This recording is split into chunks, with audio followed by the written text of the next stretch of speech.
Okay, I ran into a snag because that set screw, the slot is wallowed out.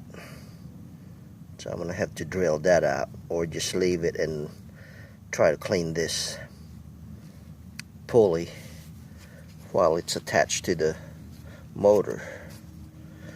In fact, that might even be a good idea. Just run the motor and just run the sandpaper and emery cloth and all that. Same thing with the shaft, and be done with it. Just find a way to clean and reach the inside. So anyway, outside wise, I don't think that's a problem. Wipe the motor down a little bit, it looks better.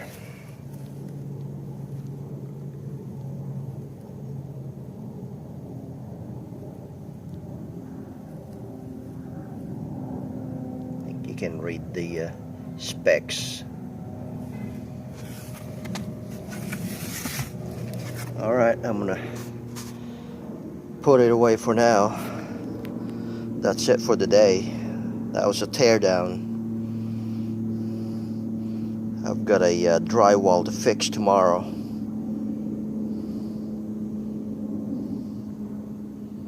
Hopefully I get it done quick enough and come back and start using the wire wheel, cleaning everything up.